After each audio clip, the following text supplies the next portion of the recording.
Hello, Assalamu alaikum. Once again, I'm going to discuss another important issue. This is also related to the costing. So already I have discussed another videos that how you can actually prepare and think about the costing. So there I have discussed 3 key points about the costing. So now I will discuss how you can prepare your costing chart and how you can start your costing. So let's start and see the practical. Okay,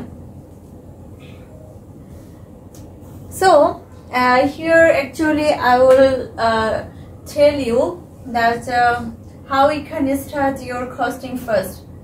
So number 1, consumption.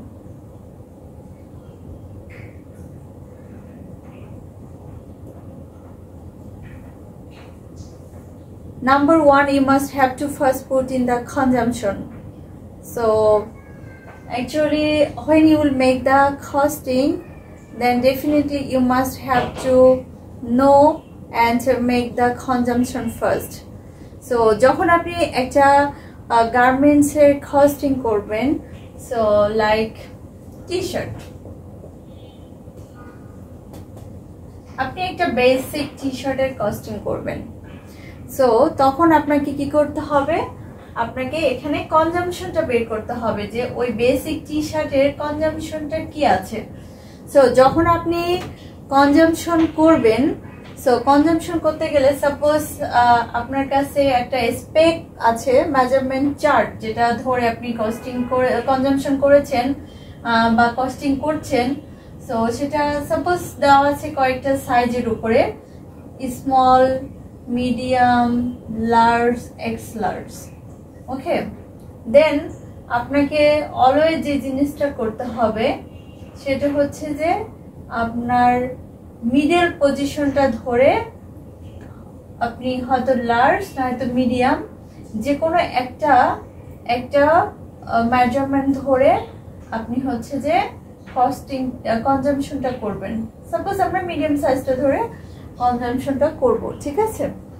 So আপনার তখন প্রথমে লাগবে consumption, আপনি কনজাম্পশনটা বের করে নেবেন। তারপর আপনাকে জানতে হবে ওই বেসিক টি-শার্টটার অ্যাক্সেসরিজ প্রাইস। সো আপনার অ্যাক্সেসরিজ ওইখানে কি আছে। সো একটা বেসিক টি-শার্টের খুব বেশি অ্যাক্সেসরিজ থাকে না, এখানে খুব লেস কিছু অ্যাক্সেসরিজ থাকে। লাইক আপনার একটা মেইন লেভেল থাকতে পারে, ওকে, একটা সাইজ লেভেল থাকে, একটা খেয়ার লেভেল থাকে, যেটাকে আমরা ওয়াশ লেভেল বলে থাকি, ওয়াশ ইনস্ট্রাকশন দেওয়া থাকে, হ্যাঁ। তারপর একটা পলি থাকে।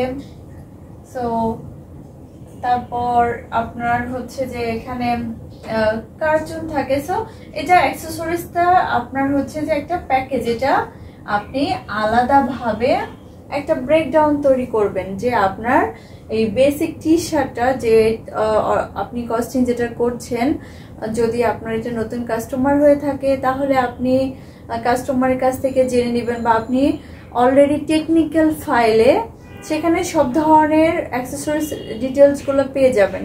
সো ওটা ধরে আপনি আপনার হচ্ছে যে অ্যাক্সেসরিজের যে ব্রেকডাউনটা সেটা বের করে নেবেন, ঠিক আছে। অ্যাক্সেসরিজের প্রাইসটা বের করে নেবেন। তারপর ওই টি শার্টে যদি হচ্ছে যে আপনার কোনো ধরনের প্রিন্ট বা এমব্রয়ডারি থাকে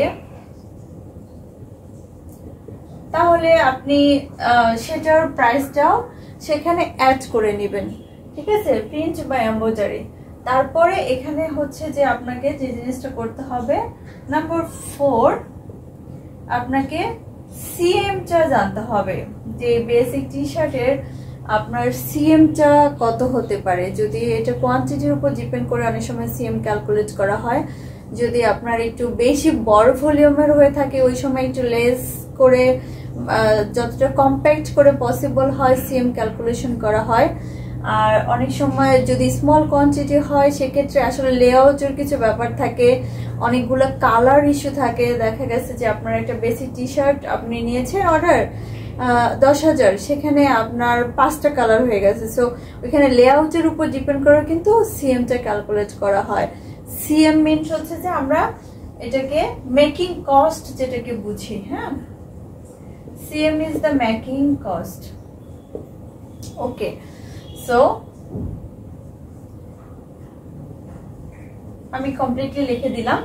সো মেকিং কস্ট, হ্যাঁ, সো এই জিনিসটা ডেফিনেটলি আপনাদের মাথায় রাখতে হবে। দেন ওই অনুযায়ী আপনি সিএমটা নিয়ে নেবেন, সিএম এর প্রাইসটা জেনে নেবেন, নিয়ে দেন আপনি কস্টিংটা করে ফেলতে পারেন। সো এখানে হচ্ছে যে আপনার ডেফিনেটলি কনজামশনের বিষয়টা আমি আপনাদেরকে বলবো, আপনারা চেষ্টা করবেন আপনি ক্যাট কনজামশনটা নিতে, exact কনজামশনটা।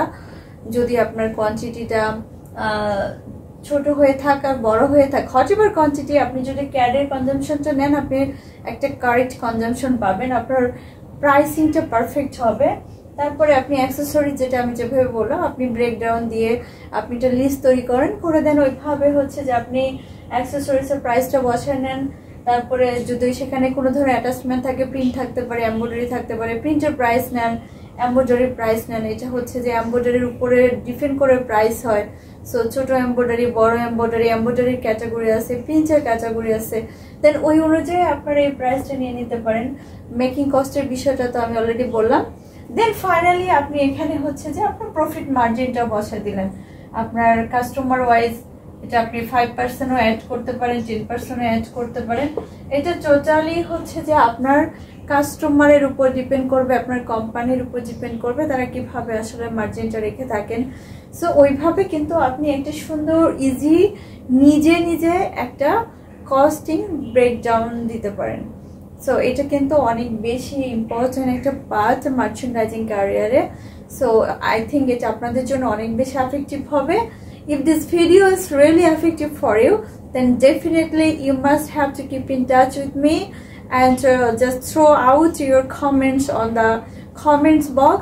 If you have any more questions related on that, then definitely I will try to get back again with another new videos to make you more clear. Until then, take care and goodbye. Allah Hafiz.